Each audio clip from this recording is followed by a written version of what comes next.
Il est temps de passer à notre conférence sur le thème « Être acteur de son destin » à travers l'autodétermination. Je sais qu'il n'aime pas trop ce mot, mais il va nous l'expliquer pourquoi. Donc j'invite Pascal Jacob à me rejoindre sur scène sur vos applaudissements, bien entendu.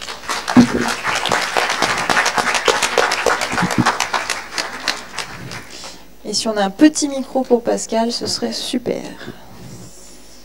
Voilà. Voilà Pascal. Alors bonsoir. Tout d'abord, un mot pour vous décrire. Vous êtes avant tout un parent d'enfants en situation de handicap. Et puis après, vous avez de nombreuses casquettes. Vous êtes notamment le président de l'association Handidactique.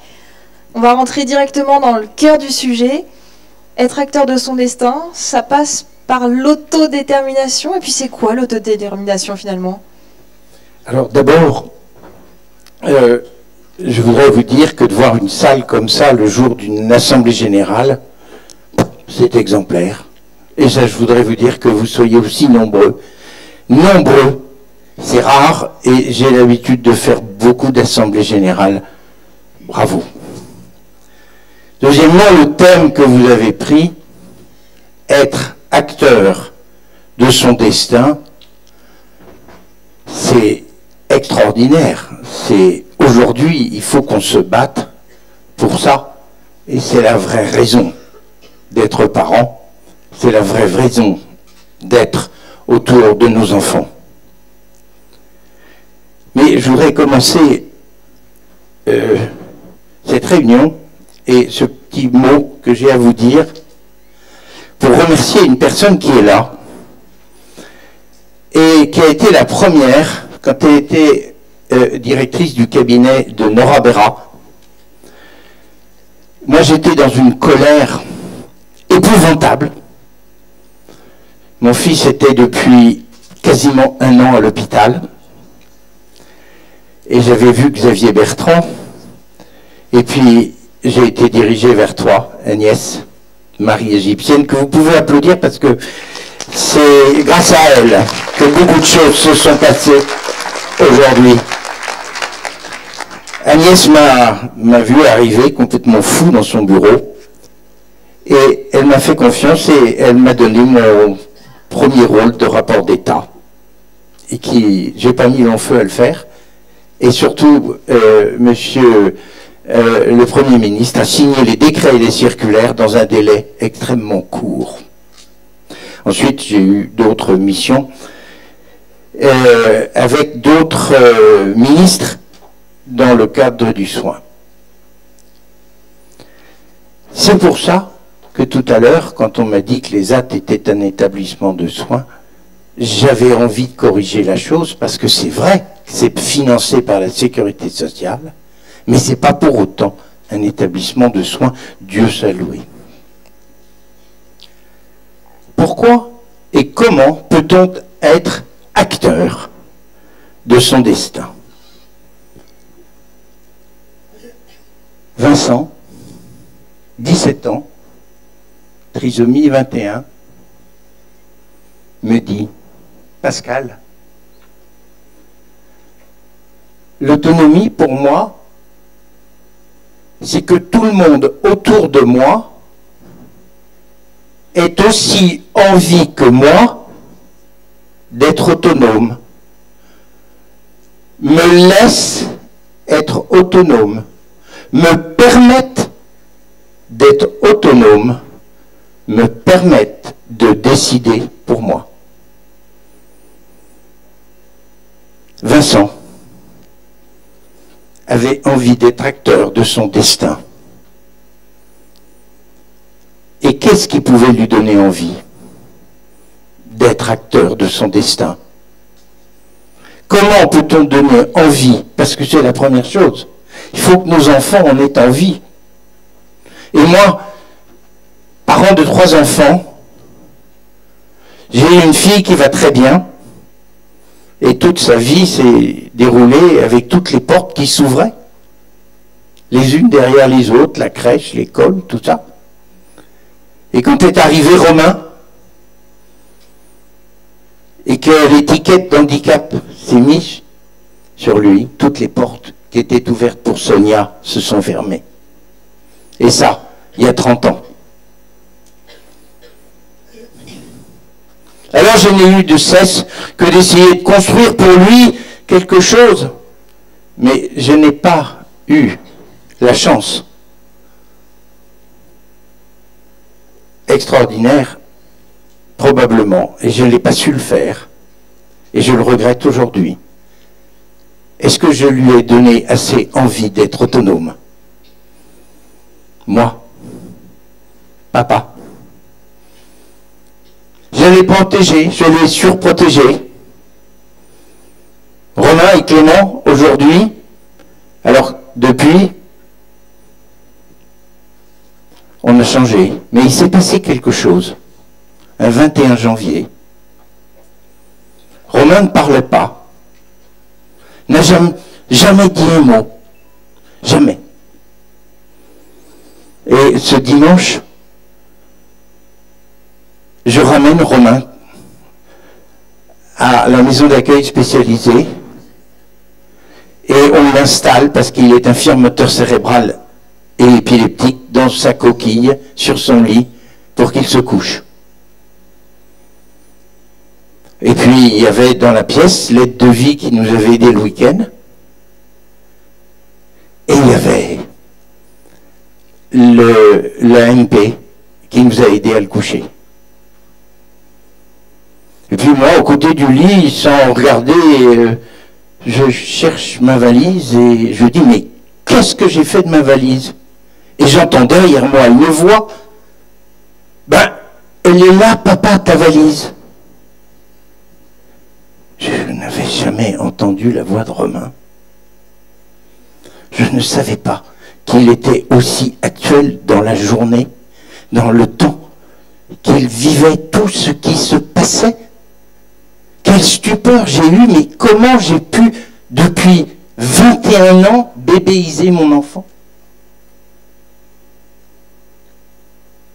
Il est évident que toute la relation avec Romain a changé. Toutes les équipes qui travaillaient là où il était ont changé. Il a parlé 4 secondes pour nous faire comprendre qu'il était un citoyen à part entière qui vivait complètement la vie avec nous. Et aujourd'hui, être acteur de son destin, c'est déjà que autour de soi, on ait envie qu'il soit acteur de son destin et que ce ne soit pas quelqu'un d'autre qui décide à sa place. Et pour ça, il faut que tous les familiers, je vous donne ce mot, vous l'utiliserez souvent. Le mot familier, c'est quoi? Qu'il soit professionnel, qu'il soit parental, qu'il soit bénévole, c'est celui qui est à côté, qui est proche, qui connaît bien. Il faut que tous ces familiers soient cohérents avec la personne et avec son entourage. Ces familiers sont les personnes qui connaissent le mieux et il faut qu'ils aient envie, autant que Romain, d'être autonomes. Et pour ça, le jour où nous avons compris, il faut proposer un choix. Car il n'y a pas d'autonomie sans choix. Parce que s'il n'y a rien à décider, il n'y a pas d'autonomie.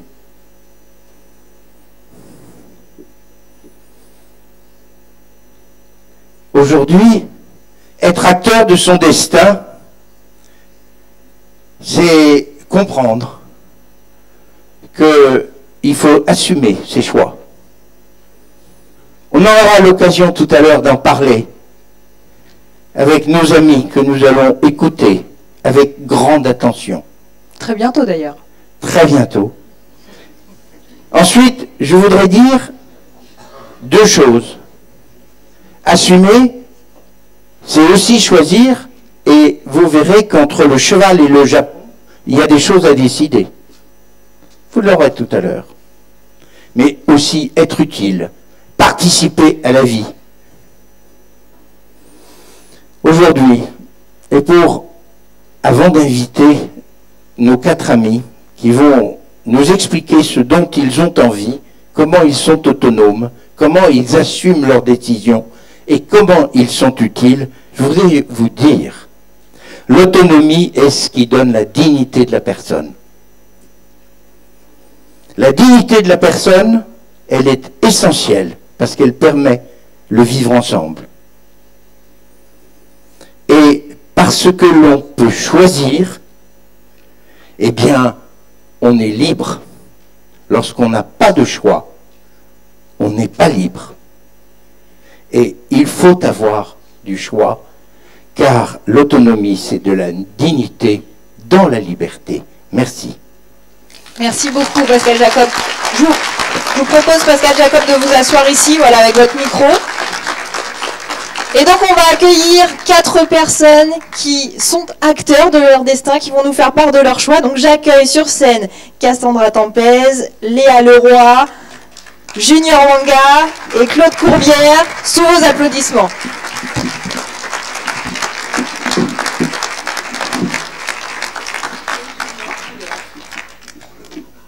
Alors, Léa, c'est ça? Léa, vous voyez Léa. Claude, on aura discuté avec Claude. Cassandra. Et Junior.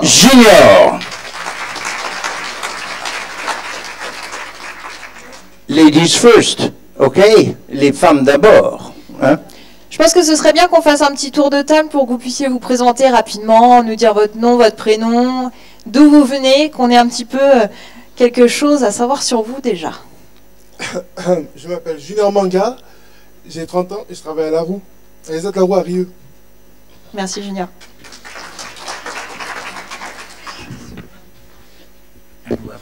À vous. Je m'appelle Cassandra Tempête, j'ai 20 ans et je travaille à les Ateliers Baron à Chaponneau. Claude. Oui. Alors, Claude, comment vous appelez? Je m'appelle Claude Coubert. Ça fait des années que je suis ici. À part que j'étais en ESAT il y a quelque temps. Et maintenant, je suis passé directement au acte du jour.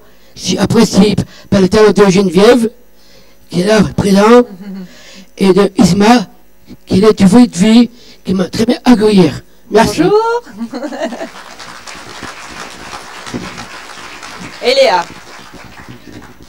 Je m'appelle Léa Leroy, j'ai 26 ans, je travaille à l'ESAT La Courbesse à Lyon 8e, et voilà.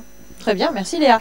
Alors, juste, Pascal Jacob, si vous le permettez, juste pour vous dire, voilà, on va traiter sur 3 thèmes différents, l'autodétermination, l'autonomie, alors à travers le travail, la vie affective et les loisirs, et on va commencer avec le premier thème, c'est le travail. Oui, on va travailler et on va essayer de reprendre aussi, si vous le permettez. Je crois que ce serait intéressant de savoir, et on va commencer par notre amie Cassandra, de quoi avez-vous le plus envie? Quelle est votre première envie?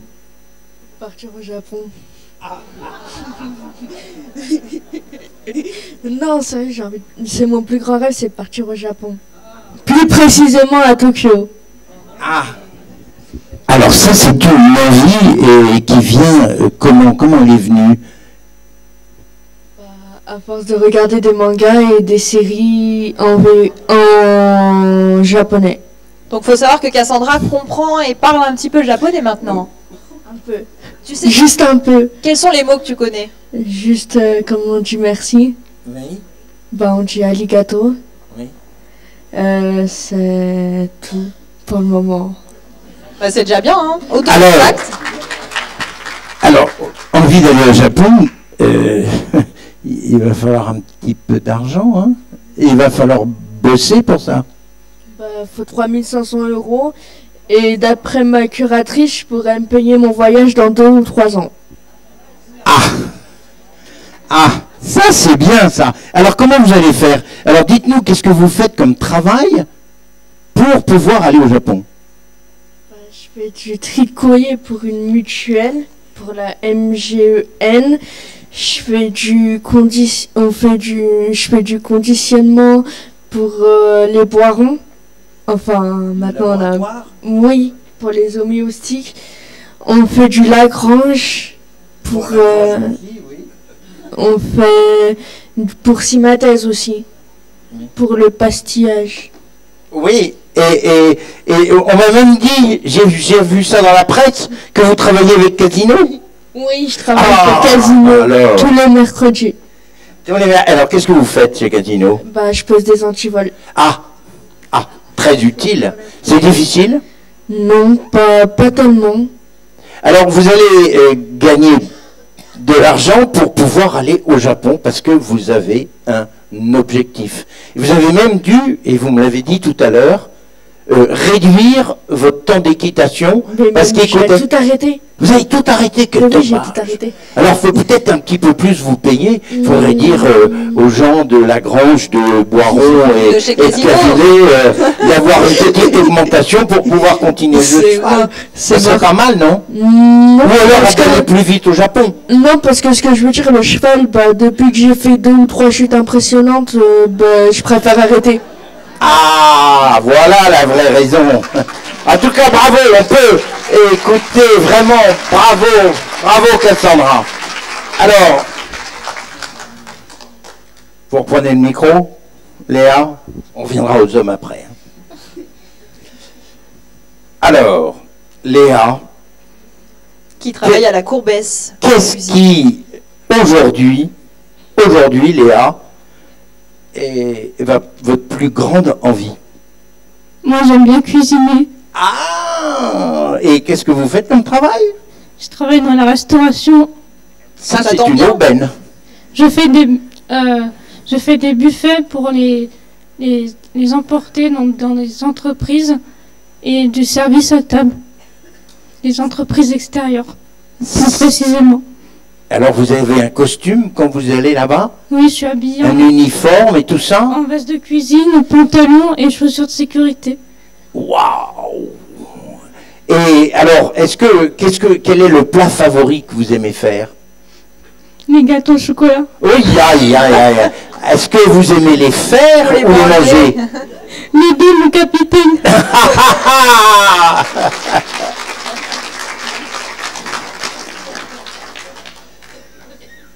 Alors Léa, vous travaillez avec un ESAT, Oui. dans un ESAT, qui va dans un milieu ordinaire, mais c'est pas tout. Vous avez d'autres passions. Oui, je fais de la natation et je vais au cinéma et je fais aussi partie des associations, le mouvement salésien des jeunes et la jeunesse ouvrière chrétienne. Très bien, ben voilà. Hein? Alors, et ça, vous voyez, ces envies se concrétisent. Et je trouve que c'est génial.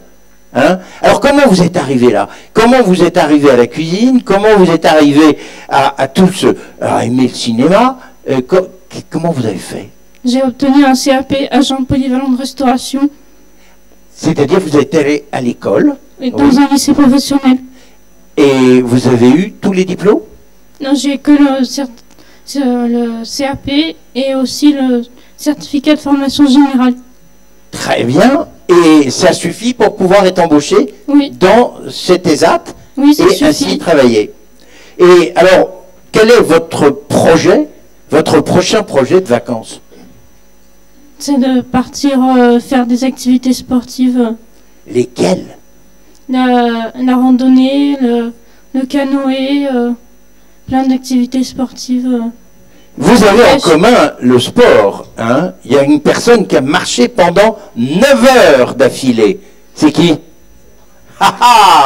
Voilà aussi une chose. Il faut avoir la forme pour pouvoir travailler et aller à son objectif. Et l'année dernière, j'ai participé au JMJ à Cracovie et j'ai marché et j'ai vu beaucoup de monde.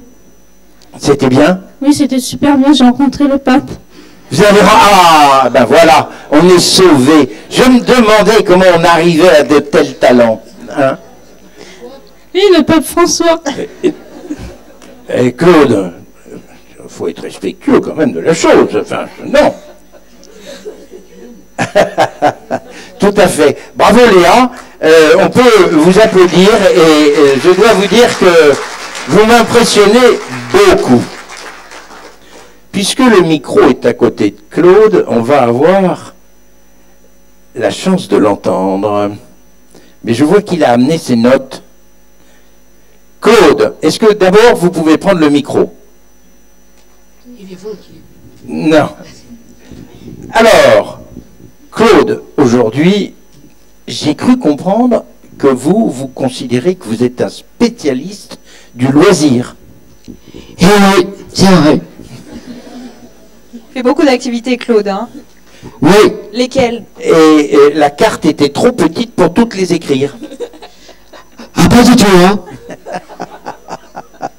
Alors, qu'est-ce qu'il en est? J'ai fait de la compétition autrefois quand j'ai été à Pau. Et ben, je peux vous dire que c'est vraiment formidable. Et je remercie tout le monde. C'est que c'est à Pau, d'ailleurs.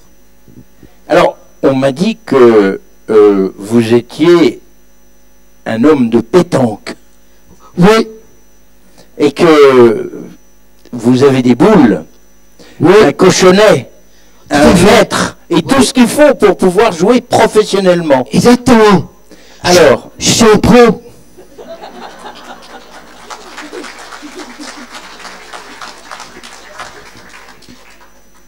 alors quelle est votre plus belle envie aujourd'hui, Claude? Quand j'ai envie, comme je suis très vétérien, ben je peux vous dire qu'il y a quelqu'un qui a toujours aimé, c'est de Pascal Duquesne. Merci. Bravo. Ça c'est bien. Alors, est-ce que vous avez envie de voyager? Est-ce que vous avez envie d'apprendre quelque chose? Quel est votre projet à vous?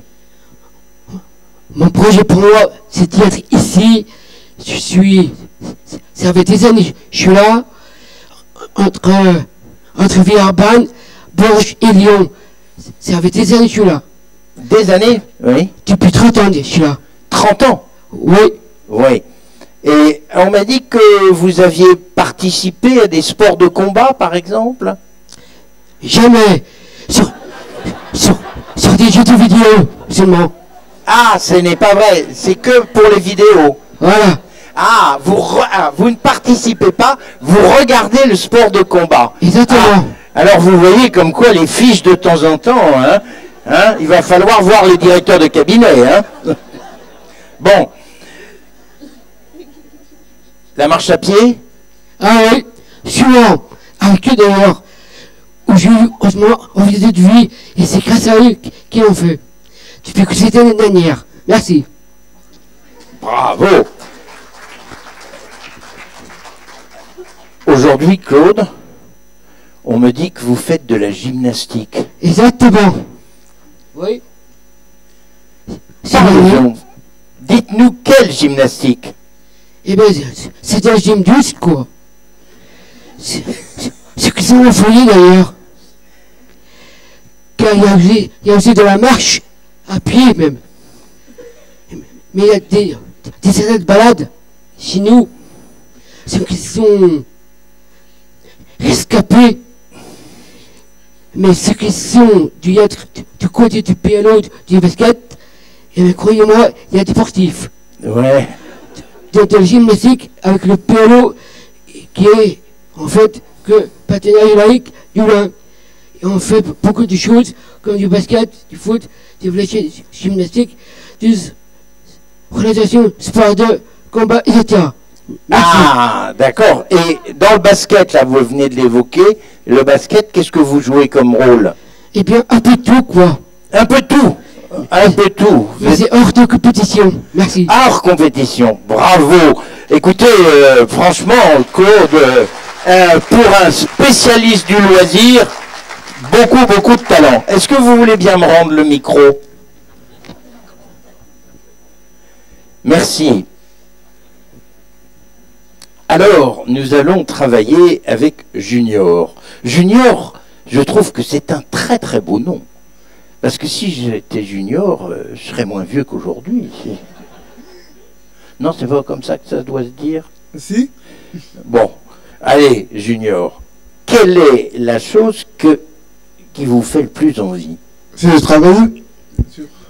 Ah, mon vieux, il va falloir qu'on en reparle de tout ça, parce que travailler, ça c'est bien, mais quel travail? Pour gagner à la roue, travailler pour gagner des sous pour plus tard. Alors, et pourquoi faire? Pour construire mon avenir. Pour construire votre... Alors, qu'est-ce que c'est que votre envie dans votre avenir? C'est d'habiter dans votre maison tout seul? C'est quoi? Qu'est-ce que c'est? Comment vous voulez vous organiser? Seul ou avec quelqu'un, peut-être? Avoir mon propre chez moi. Avant? Avoir mon propre chez moi. Ah oui. Et c'est comment on peut faire pour avoir son propre chez soi? Travailler beaucoup. Et avoir du pognon? Oui. mettre l'argent de côté aussi. Ah ouais. Vous arrivez à faire des économies aujourd'hui? Oui. Ah, parce que vous arrivez à récupérer un peu votre argent, et qu'est-ce que vous avez l'intention d'investir dans quelque chose, enfin d'acheter quelque chose? Oui, si oui, quoi? Une maison, pourquoi pas? Une maison? Ah, et vous savez où? Non, pas encore. Pas encore. Ah, d'accord. Est-ce que vous pouvez nous parler du travail que vous faites? Parce que tout à l'heure, je regrette un petit peu que vous me l'ayez expliqué tout à l'heure, parce que je pense que ça peut intéresser tout le monde, ce que vous faites, surtout parce que c'est intéressant de voir comment et pourquoi vous le faites. Alors, quel est votre travail aujourd'hui dans ces plantations, par exemple? En fait, je travaille à Tenay Rouge. On travaille pour un client qui s'appelle Véritable. Oui, expliquez ce que c'est que Véritable. En fait, ça consiste à planter des graines sur des lingots déshydratés. Oui, et ça permet surtout de faire... la plantation, de planter de nouvelles plantes. Voilà, de planter des plantes dans les balcons de partout. Et voilà, vous décorez, et Junior est une personne qui permet aux gens d'avoir le prix de la ville la plus fleurie. C'est ça? Oui, on peut dire. Ah ben, on peut l'applaudir pour ça quand même.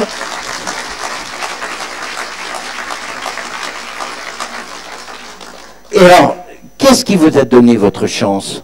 Ça s'appelle un nom là qui est complètement à la mode là aujourd'hui là. Vous me l'avez dit tout à l'heure, j'espère que vous l'avez pas oublié. C'est Macron, vous serez ravi s'il l'entendait de votre bouche. Allez-y, allez-y.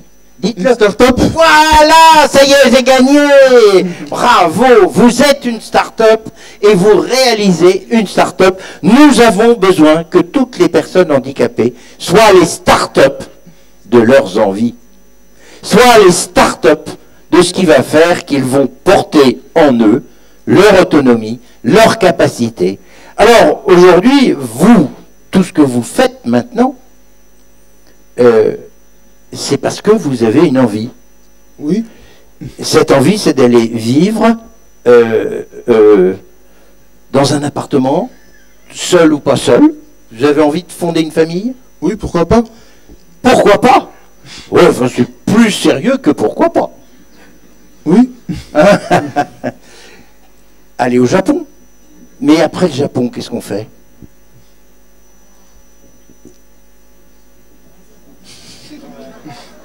Ah, il va falloir y penser avant de partir au Japon. Après. D'accord.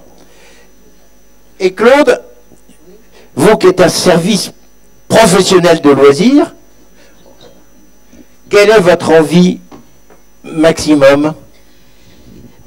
Ben c'est tout faire. La possibilité entre vous, messieurs et mesdames. Là, si. Alors, Léa, vous travaillez dans le chocolat, dans la cuisine. Quel est le but final et quelle est votre plus belle envie aujourd'hui? Comment ça va? Qu'est-ce que vous allez faire? Vous allez vous installer dans... Mon projet pour plus tard, c'est d'avoir mon propre appartement. Oui. Vous voulez vous trouver un mec? J'en ai déjà un. Vous en avez déjà un? Ça y est, on y arrive. Bon, il est sympa? Oui. Oui. Et vous le voyez souvent? Oui, je l'invite dans la colocation. Ça, c'est bien. Et vous avez des projets en commun? Oui, on va au cinéma, on organise des vacances, des week-ends. Ça, c'est bien, ça. Et là, vous qui êtes une fidèle du cinéma, vous qui vous y intéressez beaucoup, vous lui montrez les films que vous l'intéressez à Oui, ce le dernier film qu'on allait voir, c'est Les Pirates des Caraïbes ensemble. Ah, est-ce qu'il est bon? Je ne l'ai pas vu. Oui, il est super bien. C'est super bien. Voilà. Écoutez, je dois vous dire que tous et toutes, vous avez des envies.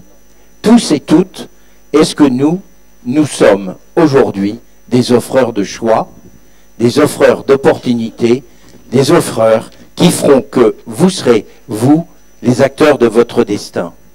Le problème, c'est que il faut que vous veniez m'aider. Parce que tous les quatre, vous êtes des gens remarquables. Vous pensez, vous avez des envies, mais combien de jeunes comme vous n'ont pas assez d'envie, n'ont pas été suffisamment accompagnés pour avoir ces envies et pour se projeter dans la vie. Alors, moi, j'ai besoin de vous pour construire cette motivation auprès de la société. Vous êtes en fait, et vous allez probablement être ce que les Canadiens appellent des autonomiseurs. C'est-à-dire que votre exemple va permettre à d'autres de faire aussi bien que vous. Voilà ce que vous pouvez les applaudir tous les quatre. Ce sont des gens absolument remarquables. Vous avez un exemple flagrant, extraordinaire, que c'est possible. Voilà. Merci à vous. Alors, je vais vous laisser retourner à votre place, Pascal Jacob, je vous garde avec moi sur scène. Merci encore d'avoir témoigné.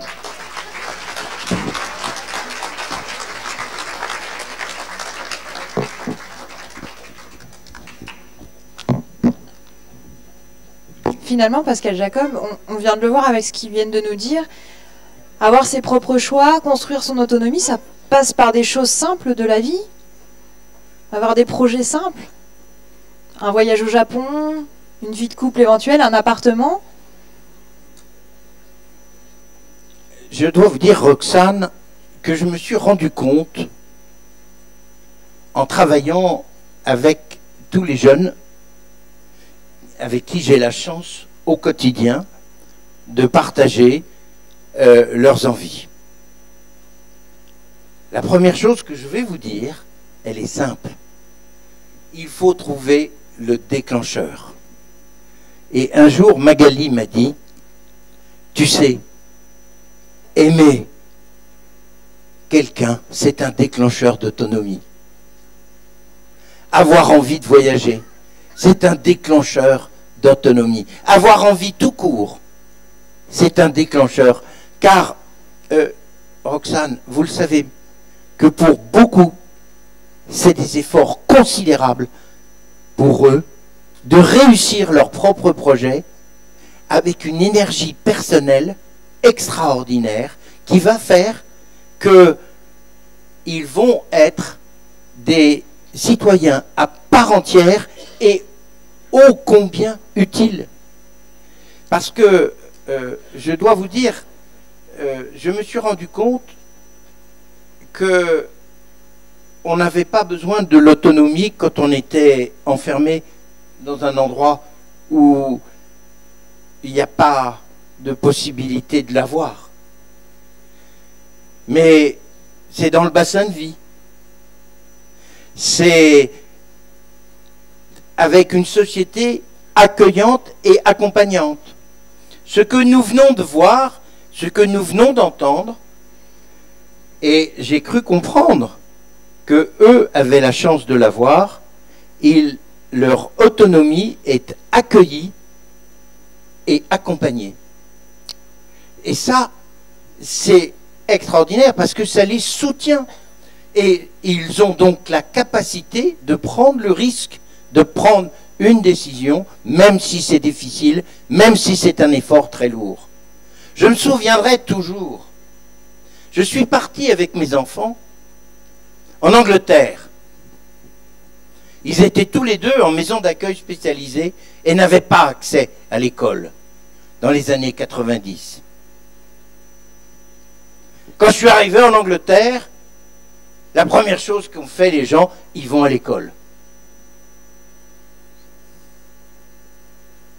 Et au bout d'1 mois, ils étaient tous les deux propres. Quand je suis revenu en France, ils ne sont pas allés à l'école. Et ils sont devenus sales. Je vous dis que c'est possible. Aussi petite soit-elle, l'autonomie est extrêmement importante pour nos enfants. Et vous comprenez leur dignité à travers ça. Et je crois que quand vous participez à l'effort, que vous remarquez l'effort et que vous applaudissez le progrès, aussi petite soit-elle, quand un AMP ou un aide-soignant qui est au quotidien avec les enfants, il a appris à lever le bras pour que la manche passe dans un habillage, ou qui sait se tenir debout pour un change auprès d'un lavabo, tous ces progrès-là sont essentiels, sont à applaudir, car c'est leur raison d'être. Et nous serons tous beaucoup plus heureux parce que, à travers ça, le vivre ensemble est possible. Merci beaucoup.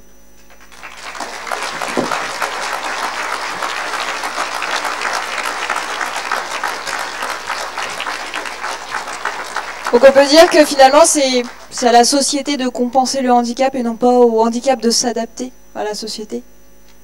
Je vous relance mais rapidement. Hein. Oui, mais là je suis pas trop d'accord. Je pense qu'il faut qu'il fasse des efforts. Aussi ? Oui, ça ne se passera pas tout seul et rien ne réussit que dans un sens. Et il faut que nous soyons tous conscients que l'effort est plus dur pour eux que pour nous et que accompagner, c'est réduire l'énergie qu'il faudra peut-être pour avoir. Mais j'ai envie de vous demander quelque chose pour m'aider. Quand avec Agnès Marie Égyptienne, nous avons fait l'accès aux soins, nous avons monté un projet qui s'appelle la Charte Romain Jacob. Cette Charte Romain Jacob est aujourd'hui reconnue à l'Organisation mondiale de la santé.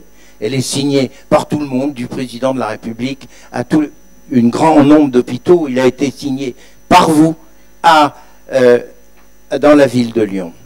Aujourd'hui, nous avons un travail, c'est l'évaluation de cette charte. L'évaluation de cette charte, elle est faite avec un questionnaire qui est accessible à toute personne handicapée ou à leur accompagnant pour voir comment s'est passée la réunion. Il y a 17 questions, en facile à lire et à comprendre, bien validées, et je vous invite, vous allez voir une affiche qui est mise de l'autre côté. Cette affiche, ils ont même mis ma caricature avec un gros sourire, mais j'ai promis que le prochain DGOS, j'irai faire sa caricature pour mettre sur la prochaine affiche. Voilà. Alors, en tout cas, je voulais vous demander de promouvoir cette affiche à l'Alged et de dire qu'à chaque fois que vous avez, avec votre enfant, ou que votre enfant a eu besoin de soins, a été à l'hôpital, qu'ils nous disent comment ça s'est passé, et en remplissant ce questionnaire, et nous vous enverrons les résultats de votre région. Sur l'année dernière, nous avons eu 12 000 répondants à notre questionnaire. Cette année, nous en avons, ça a un petit peu baissé, c'est parce que nous n'avons pas assez communiqué, mais aidez-moi, aidez-moi, aidez-moi. Merci beaucoup, Pascal Jacob. Et juste pour terminer, on vient de parler d'autonomie. Je pense qu'on a un beau résumé des propos en fait, de Pascal Jacob. En tout cas, dans son livre, il n'y a pas de citoyen inutile, aux éditions Dunod. Vous pouvez retrouver ces bouquins. Alors, il me semble qu'il y en a à la sortie, si je ne dis pas de bêtises. Voilà, ils sont à la sortie, ils sont dédicacés par Pascal Jacob, donc n'hésitez pas. Je pense que c'est un beau bouquin qui va pouvoir vous permettre d'avoir certaines idées, certaines réflexions sur cette autonomie des personnes en situation de handicap. Merci beaucoup. Roxane, et merci à vous.